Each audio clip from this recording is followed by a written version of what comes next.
Ideas para alcanzar un país con libertad económica, democracia política y seguridad jurídica. Aquí se habla libertad con Víctor Maldonado. Solo por rcr.tv, la radio que se ve.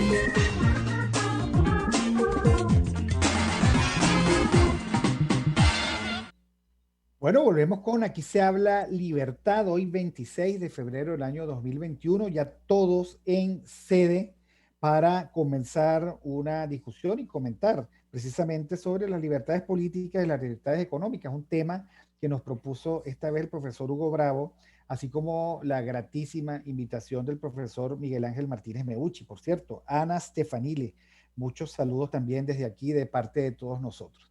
Bueno, tenemos un detalle, nada más un detallito de orden globalista, y es que estamos, digamos que, viviendo de alguna manera varias versiones del buen vivir, entre comillas, que comprometen algunas las libertades políticas y otras las libertades económicas. Bueno, quiero, digamos que, sin decir mucho más, darle la palabra al profesor Martínez Meucci y después, digamos, a los comentarios que al respecto tengan Hugo Bravo y el profesor Daniel Laud. Bienvenido, profesor Martínez Meucci, por cierto, autor de Apaciguamiento, profesor de Ciencias Políticas, doctor en conflictos políticos. Bueno, si alguien sabe de eso, yo estaba repasando, por cierto, la presentación del profesor Martínez Meucci y yo decía, oye, qué bueno. Al final tenemos a alguien que sabe de conflictos políticos y que no anda busqueteando por allí los consensos. Alguien que nos puede hablar de la realidad tal y como viene. Bueno, bienvenido, profesor. Buenos días o buenas tardes, Víctor, también a Hugo, gracias por la invitación, al profesor Lahut y por supuesto a RCR y a todos los oyentes. Bueno, realmente es, hablando en términos muy generales del momento y de la situación en la que estamos,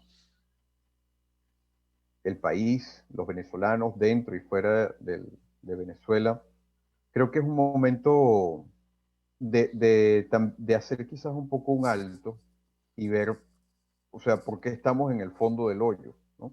Siempre, yo me canso de repetir ese refrán de decir, cuando te des cuenta que estás en un hoyo, deja de cavar.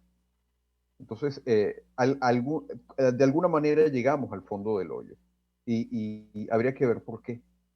Y creo que una de las cosas que nos ha faltado en este periplo de 22 años viviendo bajo un régimen distinto a lo que fue la República Civil, que tanto costó alcanzar en Venezuela y establecer y cuidar, y en lo cual definitivamente como sociedad fallamos. Pues no la supimos cuidar, no supimos cuidar lo que era un régimen democrático y a pesar de que había molestias y quejas, en vez de defenderlo, quizás lo que hicimos fue lanzarnos por esta pendiente como sociedad en la que estamos ahora y de la que va a costar mucho trabajo salir.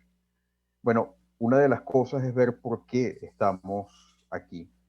Y uno lo que percibe en el debate público es que en general existe como la tendencia a buscar el culpable, pero y a veces buscar también quién nos puede ayudar, quién nos puede ayudar a salir del hoyo. Pero la verdad es que lo fundamental es lo que podamos hacer nosotros mismos como sociedad. Y eso precisamente parte un poco en sintonía con lo que es el tema del programa de hoy, de la política en la verdad. Esto nos recuerda automáticamente lo que decía Václav Havel, quien llegó a ser presidente de la República Checa y quien fue una de las personas que vivió bajo lo que era el totalitarismo soviético y que reflexionó, miembro de una familia de intelectuales, de artistas, de cineastas. Fue una persona que reflexionó acerca de la naturaleza del mal totalitario. Y una de las reflexiones que nos deja es que precisamente algo que caracteriza esta forma de tiranía y de régimen autocrático es que no se conforma sencillamente con ejercer la dominación, ejercer el poder y obligarnos a hacer lo que ellos quieren, sino que obliga, además, procura que terminemos pensando lo que ellos quieren que pensemos. Esto, para mí, la mejor definición al respecto y la mejor forma de distinguir una autocracia convencional, digamos, de un régimen burocrático, desarrollista, militarista, de lo que sería un régimen con tendencias totalitarias, que generalmente esto viene imbuido de una ideología que es en sí misma totalitaria, como es el marxismo soviético en el caso de la República Checa, pero que podemos extender a fenómenos que estamos viendo hoy en día. Para mí Venezuela es uno de ellos. Quien mejor distinguía entre ambas formas de dictadura fue un literato, no fue un politólogo, que es Sándor Márai. Sándor Márai decía, cuando él decidió salir de Hungría, a pesar de ser un escritor en lengua húngara, sabiendo que muy poca gente lo leería al salir de su país, cuando él decide salir, lo resume en una frase, que es algo así como: yo podía vivir quizás bajo un régimen autocrático que me obligara a callar, pero me costaba demasiado aceptar vivir en un régimen autocrático que me obligara a creer y a decir lo que ellos querían que yo dijera, porque eso significaba sacrificar la dimensión más personal, más individual del pensamiento. O sea, era dejar de pensar para empezar a sencillamente reproducir lo que el régimen quiere que hagamos. Y lo más insidioso de lo que se está viviendo es precisamente cómo esto, poco a poco, como una gota que va haciendo mella sobre la piedra, poco a poco los espíritus y los intelectos van cediendo ante los hechos consumados. Y esto es lo que es realmente trágico. En el momento en el cual empezamos a adoptar este lenguaje, empezamos a dar las cosas por hechas, empezamos a normalizar lo que está sucediendo, perdemos la capacidad de indignarnos o de rebelarnos ante una realidad que choca con todo nuestro ser. Yo creo que ahí es donde empieza la derrota. Y el momento actual es posiblemente un momento de derrota cuando echamos, cuando reparamos en lo que decía Víctor al inicio del programa, cuando reparamos en el hecho de que es difícil encontrar fundamentos para la esperanza en un momento en donde no vemos cuál es la línea de acción, qué es lo que habría que hacer, y donde las opciones que se nos presentan parecerían que todas ellas pasan por aceptar el nuevo statu quo, aceptar el estado de cosas.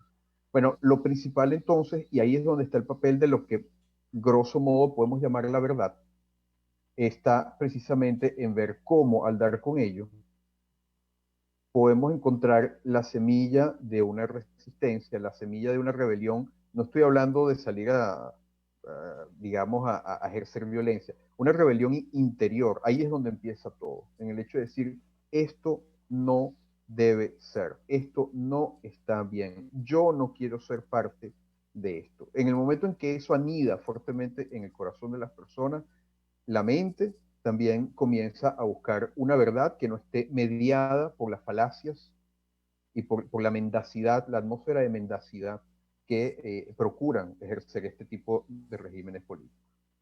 Entonces, y ya un poco para cerrar, no me quiero alargar demasiado, pero para cerrar esta idea, bueno, como académico uno siempre duda acerca de lo que es la verdad, porque precisamente uno dedica de alguna manera su profesión a tratar de encontrarla en el supuesto, partiendo del supuesto de que no la tiene, de que no la conoce. Entonces, la mente del académico siempre está tratando de ser el abogado del diablo de sí mismo, tratando de ver en qué medida yo no doy, por qué no conozco, y cómo pudiera acercarme a conocer. Bueno, eso, que es lo que se hace en la ciencia y en la filosofía, en la política, es un proceso intersubjetivo. La verdad social, la verdad política, es algo a lo cual nos aproximamos en grupo, mediante el diálogo, mediante la conversación, mediante la exploración de las posiciones distintas. Y ahí yo creo que ese es quizás la tarea del momento. ¿Cómo podemos acercarnos a tener un diagnóstico común que sea irrefutable? Algo en lo cual estemos de acuerdo en que por qué esto está mal y qué es lo que no deberíamos aceptar, en el sentido de que al estar mal es inaceptable, para poner eso como el piso, el fundamento de lo que sea la recta acción, el recto pensar, etc. Hugo. Bueno, tremenda introducción, Miguel Ángel. Un placer estar contigo aquí en el programa. Bueno, obviamente con Víctor y con el doctor Laud. yo tengo tres planteamientos a ver cómo los podemos encaminar, ¿no? Eh, en el libro este que todos conocemos, El Camino de Servidumbre, de Hayek, se habla de cómo se van dilapidando las libertades económicas y eventualmente pues se pierden las libertades políticas. Y cuando empezamos a ver todo este tema de los controles de precios, controles de cambio, todos los controles gubernamentales que de entrada parecieran tener un objetivo bueno, pues sabemos que devienen en la pérdida de libertades que eventualmente pues dan cabida al autoritarismo e inclusive al totalitarismo. Eso nos plantea un gran dilema hoy en el mundo. Nosotros hablamos hace dos programas sobre lo que fue Davos, hace el Foro Económico Mundial, y el planteamiento que hacían los chinos, pidiendo respeto a la diversidad ideológica. En resumidas cuentas, respeten que China es un país autoritario, que tiene un mercado y que tiene un sistema político en función de lo que ha sido su cultura. Y respétenlo porque es diferente, en resumidas cuentas, ¿no? Se ha hablado mucho ahorita de este año de la liberación de lo que es el mercado, un respiro económico, y hay muchos profetas de esa situación que todos quisiéramos que fuera así por las razones verdaderas, pero que la gran mayoría de los ciudadanos no están viendo. Y plantea un gran dilema donde el sistema autoritario venezolano, totalitario venezolano, te puede dar la sensación de libertades económicas, de una apertura de mercado y decirte que, bueno, aquí tienes tu liberalismo económico, tú que los has estado pidiendo, tú que los has querido, y meternos en un gran dilema. Y en el desespero de la gente que está pasando altas necesidades y que sabemos muy bien que huyen del país caminando o que simplemente necesitan un ingreso porque necesitan sobrevivir, aceptar en esa línea que comentabas, de aceptación, de alguna manera claudicación, bueno, esto es lo que es. Y ahorita quiero vivir, quiero sobrevivir, y es lo que corresponde. Y por eso nos puedan meter en una vía, y ya para cerrar mi planteamiento, para escuchar tu reflexión al respecto, en la cual todos queremos vivir en paz, estamos agotados ya, queremos solucionar esto de la manera pacífica, queremos diálogo y queremos elecciones y no seguirnos matando. En el fondo todos queremos eso. El problema es que el camino de servidumbre en el que estamos metidos tiene trampas cazabobos o trampas de incautos y podamos terminar en una situación que es peor. Lo que puede resultar siendo un cierto respiro, en principio, puede terminar ser la cárcel, no voy a decir definitiva, pero sí una cárcel mucho más clara y sólida. ¿Qué piensas al respecto en ese dilema en el cual nos encontramos o en ese camino que nos están metiendo hoy? La pregunta es para mí, Hugo. Sí, Miguel Ángel. Bueno, rápidamente diría lo siguiente. Yo veo con inquietud cómo hay un sector de la opinión pública que dice, bueno, ahora Maduro nos metió en el liberalismo o en el neoliberalismo, ¿no? Esto es un error absoluto. Esto es no solo seguir en el hoyo del que hablábamos al inicio, sino no haber comprendido por qué caímos en el hoyo y no tener el aprendizaje por el cual podemos salir del hoyo. Esto la situación actual en Venezuela no tiene nada que ver con el liberalismo. Entre otras cosas, porque para hablar de liberalismo tiene que haber libertades. No hay liberalismo de ninguna índole si no hay libertades. Eso es lo primero que hay que tener claro. Como dice en la introducción del programa de Víctor, en el que estamos ahora, aquí se habla de propiedad privada, aquí se habla de libre empresa, aquí se habla de Estado de Derecho. Estos tres elementos no están garantizados en Venezuela hoy en día. Una cosa es que llegan personas o compañías o amigos del régimen y se hagan con la propiedad de ciertas cosas, y otra cosa es que la propiedad privada de cualquiera de nosotros esté garantizada, o que la libre empresa de cualquiera de nosotros esté garantizada, o que la libertad de expresión de cualquiera de nosotros esté garantizada, o que la libertad de circulación de cualquiera de nosotros esté garantizada. No hay un régimen de libertades en Venezuela, y en tanto no lo hay, no se puede hablar de esto como un liberalismo. Y el liberalismo o las libertades en realidad se reúnen en una sola. O sea, no podemos hablar de libertades de un tipo sin las libertades del otro. Un régimen de libertad es un sistema en el cual las libertades, todas ellas, de alguna manera, están dadas porque una conlleva a la otra. Entonces no estamos viendo una liberalización en el sentido de lo que podemos ver elementos capitalistas, quizás, en el sentido de un cierto tipo de funcionamiento de economía capitalista para unos pocos que lo manejan como ellos quieren, y además incluso esto es cuestionable. Lo que estamos viendo sencillamente es que la presencia del dólar está posibilitando nuevamente ciertos intercambios y que ciertas compañías que el Estado quebró, porque las expropió y las quebró, ahora las pueden asignar a dedo a sus amigos. Pero esto no es un régimen de liberalización en el sentido estricto del término. Con lo cual, no debemos caer en, digamos, en ese error, porque yo estoy de acuerdo con lo que señalaba su. Si compramos esto, por decirlo de alguna manera, estamos comprando ya el cierre del círculo absoluto. Estamos asumiendo que la jaula se cierra, pero como me sueltan un poco el bozal y la cadena y respiro un poco, entonces siento que, oye, qué bueno, ¿no? Pero sí, pero el bozal en el fondo se está afianzando. Lo que pasa es que te deja respirar para que tú sigas produciendo, que es lo que necesita de alguna manera el que te va a explotar. Entonces yo creo que eso tenemos que tenerlo digamos, en consideración. Profesor Laud. Y bueno, a mí me parece muy interesante el que el profesor Miguel exponga que no existen libertades separadas, ¿no? Sino que existe una sola libertad, ¿no? Y a mí me gustaría ahondar un poco en eso, ¿no? Porque nosotros llegamos aquí porque en primer lugar se nos dijo que las libertades económicas estaban suspendidas y que, sin embargo, podíamos hacer ciertas cosas, ¿no? Y eso es lo que pasó en la democracia civil, ¿ok? Y eso fue lo que abrió la cancha para que lentamente se fuera deteriorando esto, hasta que por fin, bueno, en el 89, cuando los que tomaron el poder, que fueron Carlos Andrés Pérez y su grupo, pensaron que se podía solucionar esto abriendo de nuevo la compuerta de las libertades económicas, y nos dijeron que habían abierto esas compuertas, y eso más bien creó una conmoción terrible porque la gente se sintió ¿cómo se llama?, desolada en medio de ese ambiente que no le gustó, ¿okay? Porque pasamos 30 años diciéndole a todo el mundo que eso era malo, que en ese ambiente el pez grande se come al pez pequeño, y total que uno no sabe nunca por qué todavía existen peces pequeños, pero esa es la historia de que nos contaron. Y bueno, y fíjense, ahorita no tenemos ni lo uno ni lo otro, no tenemos ninguna de las libertades, ¿no?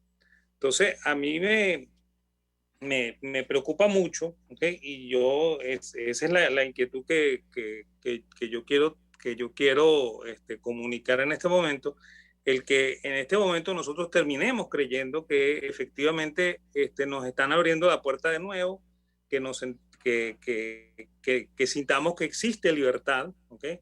Y efectivamente no la hay, pues, ¿okay? Entonces yo no sé cómo eh,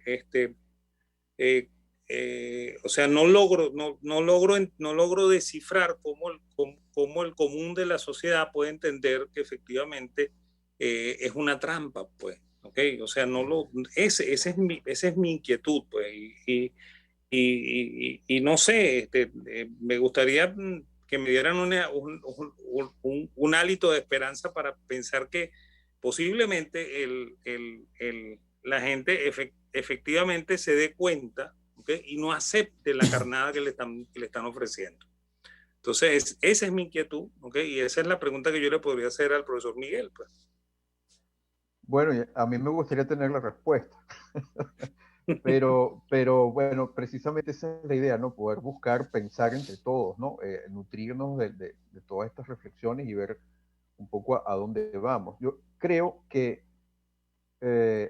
hace falta en Venezuela a pesar de que ustedes mismos son ejemplos de que esto existe, una pedagogía de la libertad. La tarea todavía es enorme, enorme, mucho lo que hay que hacer, pero hace falta una pedagogía de la libertad, porque eh, incluso del lenguaje común a veces vemos cómo la gente espera que el Estado resuelva, pero Venezuela para mí es un caso, Venezuela en los últimos 40 años es un caso de libro, pues del temor que tenía Hayek en el camino de servidumbre, porque precisamente ese era el temor, decía, empezamos con un Estado que te empieza a ayudar un poquito por acá, un poquito por allá, un poquito por allá. Por supuesto, la gente no tiene la contabilidad, la visión de cómo se mueve el dinero, simplemente ve que, de alguna manera, hay algo que se recibe, que yo estoy de acuerdo que en un Estado moderno, hoy en día el Estado tiene que ocuparse de una cantidad de cosas, o sea, eso es así. Pero una cosa es eso y otra cosa es el cómo, porque ahí es donde entramos siempre en los problemas, cómo son las cosas y de qué estamos hablando y cuánto cuestan y quién lo maneja y si eso es o no algo auditable, ¿no? Entonces, cuando vamos a la letra pequeña, vamos a ver que en el fondo cada potestad que se le va dando al Estado de supuestamente ayudarnos, en el fondo es poder para grupos organizados de personas que manejan el Estado.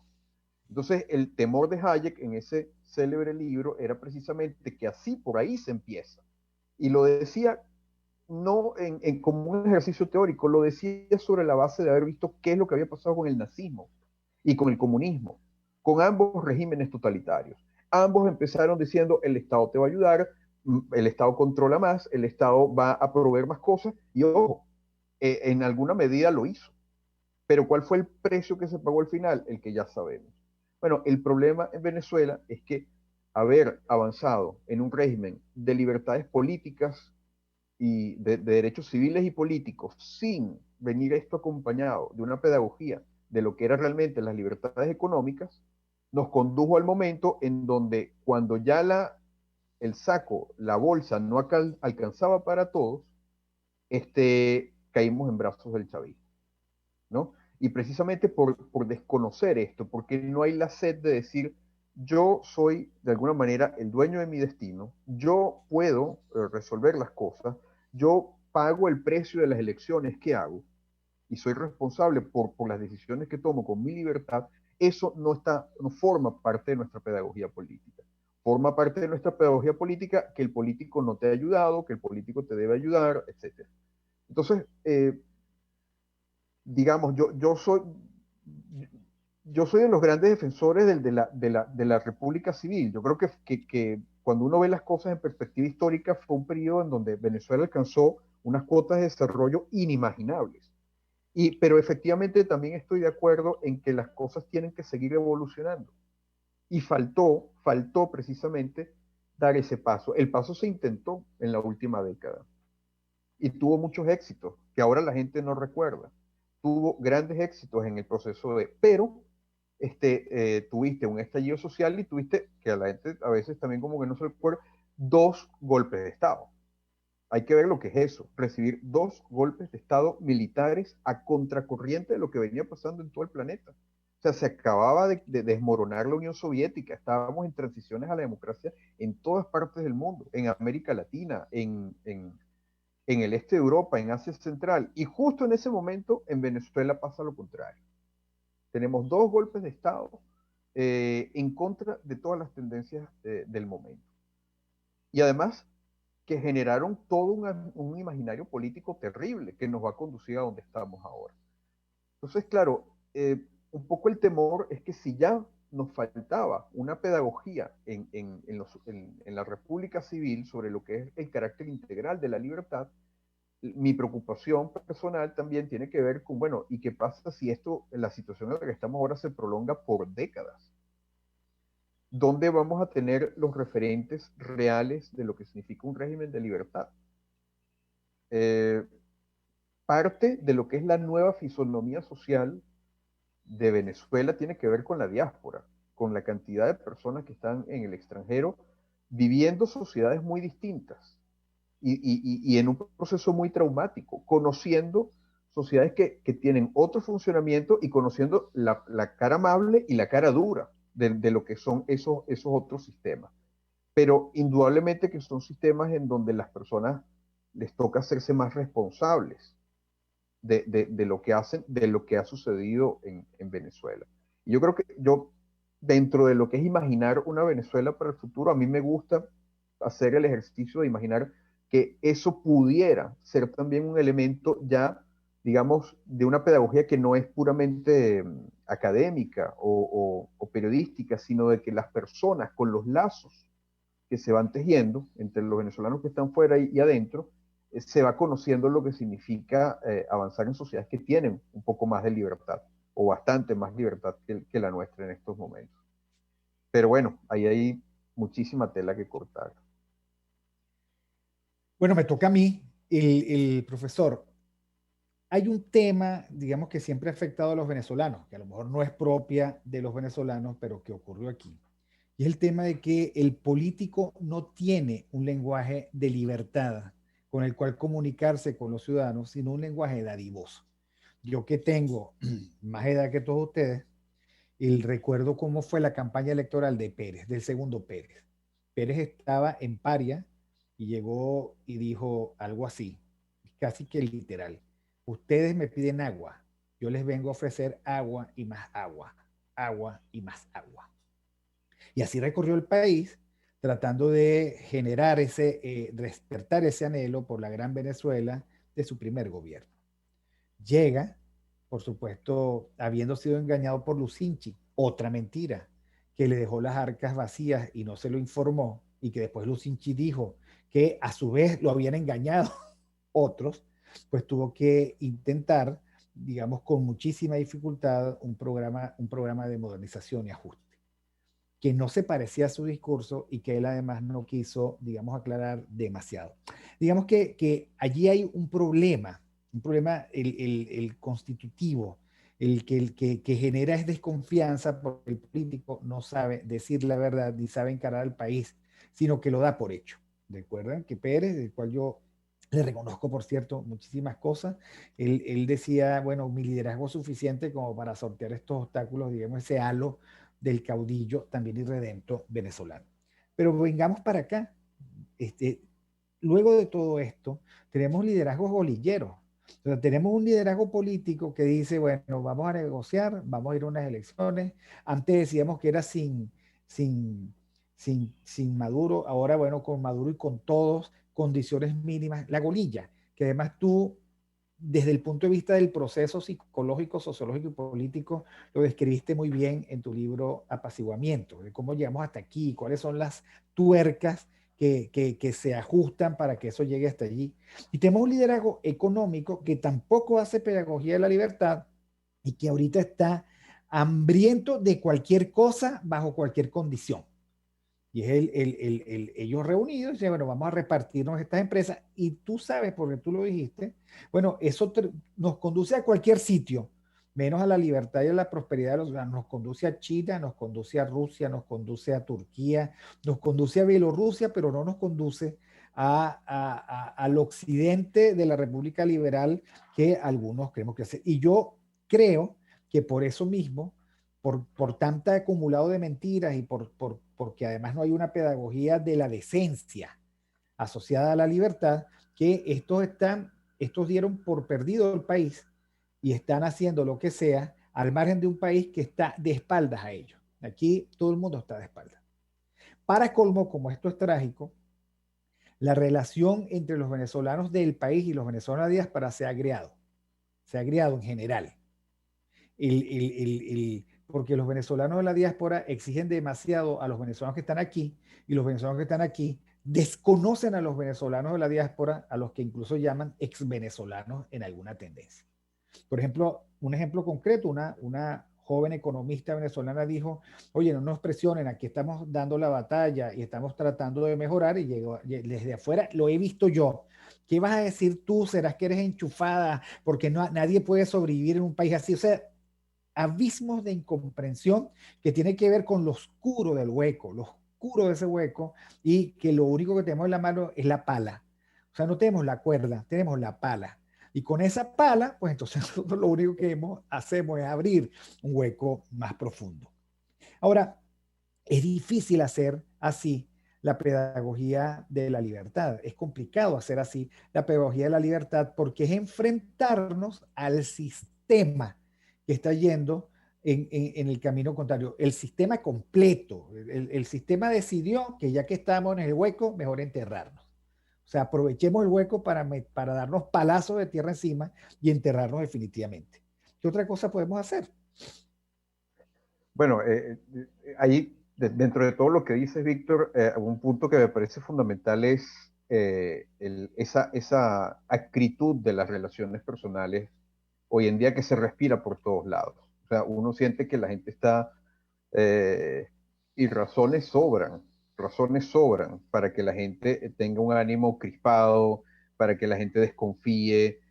Bueno, para mí personalmente es muy interesante cuando uno lee a autores, sobre todo escritores del este de Europa o cubanos, etcétera, ver que esto les pasó a ellos también. Llega un momento en donde viven en la sociedad de la sospecha.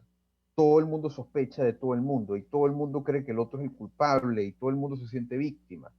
Pero a esto hay que agregarle las redes sociales. O sea, nosotros además estamos inmersos en lo que es la primera década de funcionamiento de las redes sociales, que yo siento que hay un efecto con las redes sociales que es como, no sé, yo recuerdo cuando Caracas se llenó de homers, ya sabemos de qué tipo de personajes podían acceder con facilidad a un vehículo de estas características, y había el efecto Homer, o sea, la persona que se siente invulnerable, que no lo ves porque tiene unos vidrios oscuros y sabe que si te roza, te destroza tu auto y no te le puedes acercar. Bueno, yo creo que con las redes sociales pasa algo parecido. Hay un efecto Homer cuando la gente agarra el Twitter o agarra y empiezan a darse con todo. Bueno, yo creo que una de las cosas importantes aquí precisamente es tratar dentro de esta pedagogía de la libertad de introducir flujos, corrientes, actitudes que vayan en dirección opuesta, en una dirección de rescatar los lazos con las personas y donde creo que uno tiene que ser muy claro en criticar actitudes y comportamientos. Y quizás a las personas, salvo que sepamos algo absolutamente probado de las personas, yo creo que a las personas hay que intentar acercarse sobre la base de decir, bueno, ¿tú estás de acuerdo con que esto está mal, esta actitud, este comportamiento? ¿Sí o no? Y ahí y vamos a la crítica de las actitudes y quizás con las personas tratar de buscar qué es lo que piensan las personas, porque efectivamente hemos llegado a un punto en donde las personas no logran hablarse, no logramos tener comunicación. Y esto es efectivamente la condición ideal, la situación ideal para una dominación de carácter totalitario o ampliamente autocrática. Entonces creo que eso es importante buscar cómo se pueden tejer lazos, cómo se pueden interpelar al otro, cómo nos podemos cuestionar unos a los otros, pero con miras a qué es lo que podemos hacer, con miras a ver cómo podemos cooperar para salir del hoyo. Porque también nosotros nos acostumbramos a pensar, bueno, es que los venezolanos somos chéveres y somos afables. Claro, cuando tú tienes el precio del petróleo reventando la liga y cuando hay un programa de subsidios que le llega a todo el mundo está feliz campaneando el trago. Y todos echamos chistes y somos simpaticísimos. Pero ¿cómo es cuando estamos todos metidos en el fondo del hoyo? Y la pala a veces no la estamos usando para acabar, sino que hay una dinámica de agresión dentro de las personas. Bueno, yo creo que lo primero es decir, estamos todos en el hoyo, ¿cómo podemos salir del hoyo? Necesitamos cooperar para salir del hoyo. Esa es una reconstrucción, para mí ese es el diálogo que hace falta. No el diálogo la impostura que prepara perfectamente el régimen para decirnos que se sienta a hablar con nosotros cuando ellos realmente lo que nos están es leyendo la cartilla de las condiciones que nos van a poner.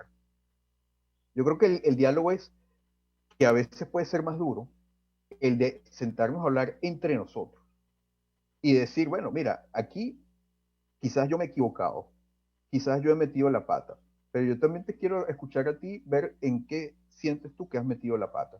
Y vamos a hacer una cuestión de decir, bueno, ¿qué es lo que hemos hecho mal? Para ver si nos ponemos de acuerdo, porque estamos todos en el hoyo. Entonces creo que ese diálogo es mucho más importante que no los diálogos hechos exprofeso para hacer pensar que este es un régimen herbívoro que se quiere entender con todo el mundo, que es totalmente falso. Vamos a oír los comentarios de Hugo Bravo y de Daniel Abud. Ya nos quedan 6 minutos, que sean cortos para que pueda cerrar el profesor Miguel Ángel Martínez Meucci. Sí, lo mío es muy breve y es básicamente dos cosas, ¿no? La política, conversábamos días pasados con Miguel Ángel, es sobre el sentido común y no necesariamente, o no es un tema de teorías. Y estamos, me da la impresión que estamos viviendo un momento donde nos quieren hacer una transición a la democracia a troche y moche, y lo que es la inteligencia del gobierno se siente cómodo con esa situación porque es una mezcla de todos con todos, y parte del establishment, de la intelectualidad del establishment opositor también lo ve. Entonces, hay una gran diferencia entre una transición a la democracia y la libertad. ¿Qué debemos ver los ciudadanos y cuál es nuestra contribución pensando en un Havel que hablaba de la verdad como el poder de los sin poder? ¿Cómo apuntamos al error y cómo realmente resolvemos el problema? Profesor Labut, dame un minuto, oímos al profesor Labut y ya tú cierras. Ok, a mí me parece interesantísimo lo que planteó el profesor Miguel en el sentido de que el diálogo tiene que ser entre nosotros, ¿no? Y a mí me parece muy inteligente, ¿no? Porque efectivamente es la manera en la cual probablemente nosotros le hagamos entender al régimen que quién es el que de verdad tiene la pala en la mano. Porque la pala puede servir para acabar, pero también puede ser un arma. Entonces, efectivamente creo que la idea es genial, ¿no? O sea, si nosotros dialogamos entre nosotros y no invitamos al gobierno, probablemente el gobierno entienda que de verdad él no tiene la manera de enterrarnos a nosotros, ¿no? Que nosotros estamos medio enterrados, pero eso no significa que estamos enterrados ya, ¿okay? Entonces, me parece muy inteligente eso y creo que eso debería ser parte de la consigna que nosotros deberíamos llevar a la calle, pues, y hacer que la gente entienda que eso es lo que queremos, pues, ¿okay? A mí me parece que por ahí van los tiros, ¿no? Y creo que cualquier intento de transición hacia una democracia en este momento es tan mentira como cualquier propuesta que nos hayan hecho 30, 40, 50, 60 o 70 años hacia atrás, ¿okay? Porque creo que efectivamente no es verdad. ¿Okay? Entonces, ese es mi comentario. Bueno, muchas gracias, profesor Labut. Y bueno, con respecto a lo que dejaba Hugo sobre la mesa, yo creo que, o sea, hay momentos dentro de lo que es la lucha por la recuperación de la democracia. El momento en el que estamos ahora es un momento en donde estamos exhaustos y escasos de ideas y estamos desorientados. Yo creo que cuando uno está así, es el momento de dejar de cavar, de decir, ya va, lo que sea que hayamos estado haciendo, no ha funcionado. Claro, nosotros tenemos una especie de péndulo que va desde la moderación al radicalismo, por decirlo en los lenguajes que se manejan habitualmente. Y cuando no nos funciona la moderación, vamos al radicalismo, y cuando no funciona el radicalismo, vamos otra vez a la moderación. Pero la pregunta es, dentro de todas las vías que hay una revisión de los errores. Yo siento que no, que lo que hacemos es pasar de un lado al otro, pero ninguna de las vías es verdaderamente revisada para tratar incluso de formar una síntesis al respecto. Para mí, en el momento de la revisión empieza y esto podrá sonar como muy poco político para algunos, pero me parece que es así personalmente. Yo creo que esto empieza por una reflexión personal de cada uno, de decir, bueno, ¿qué he hecho mal? ¿Qué he podido hacer mejor? He dado todo lo que podía de mí con respecto a este problema que es común, que es un problema de toda la sociedad. Hay cosas que puedo hacer mejor. Si es así, ¿cuáles son? Esto a nivel personal, luego veámoslo a nivel de organizaciones, partidos políticos. Yo creo que el venezolano está esperando también, el ciudadano común, alguna orientación de decir, bueno, señores, algo hicimos mal. Yo no digo que sea un acto de flagelación, etcétera, pero decir, ya va, algo no ha funcionado. Quizás debemos, algo donde uno vea que la cosa no es darse con la pared una y otra vez de la misma manera. Entonces, ¿en qué medida se aprecia que hay un acto de rectificación, de vamos a revisar esto, de desprendimiento, de decir, bueno, yo sé que estoy molesto con lo que han hecho otros, pero yo también me he equivocado. Podemos deponer un poco esos egos y podemos sentarnos a hablar entre nosotros, que al fin y al cabo somos todos venezolanos y queremos todos lo mismo. Yo creo que en la medida en que haya, y ahí es donde el liderazgo que sepa encabezar eso, eso va a ser percibido como algo mucho más genuino. Porque es lo que el momento pide. El líder debe saber interpretar, no nos debe inventar el camino. El líder realmente está ahí porque interpreta lo que la gente está sintiendo y lo que la gente requiere en ese momento. Él se convierte en una voz canalizadora de acciones, articuladora de lo que ya existe, pero él no es una persona que va a llegar así bajando del cielo y nos va a decir el camino, no. Yo creo que es sencillamente una persona que sabe expresar lo que ya está pasando. Entonces, creo que es un momento para esto, de revisión de daños, de descansar quizás hasta incluso un poco, de decir, bueno, ya va, antes de volvernos a meter en el tren de seguir metiendo la pata de la misma manera como ya nos hemos cansado de hacerlo. Entonces, en la medida en que esto se puede hacer, eso propicia un diálogo distinto. No hay diálogo si yo no escucho. No hay diálogo si no hay voluntad de acercarse, voluntad de conocer al otro. Entonces, en la medida en que esto se haga entre, llamémoslo así, los ciudadanos de buena voluntad, mientras esto no se haga, lo que vamos a seguir es presos de agendas muy pequeñas, a veces muy cortoplacistas, y de intereses a veces también muy pequeños. Yo creo que eso es un poco lo que deberíamos procurar evitar, sobrepasar y mirar un poco más allá. Bueno, muchísimas gracias al profesor Miguel Ángel Martínez Mebuchi, @Martínez Mebuchi con 2C en Twitter. Gracias a Hugo Bravo y a Daniel Laud hoy en Viernes de Economía y Libertad. Gracias a Jaime Nestales en la dirección general de la estación, Wilip Sarcaya en la gerencia de producción, Catherine Manzano en la producción, José Gregorio González en los controles, Renis Barreto ya viene a leernos la noticia. Gracias a todo el equipo de RCR. Se nos fue el programa y nos quedó todavía muchísimas cosas por así decir. Y esos son los mejores programas. Bueno, nos vemos. Y siento que la angustia me perdí. Aún así yo espero en el silencio, sabiendo que regresarás por mí. RCR presentó Aquí se habla libertad con Víctor Maldonado, solo por rcr.tv, en Twitter y Periscope, @RCR750, la radio que se ve.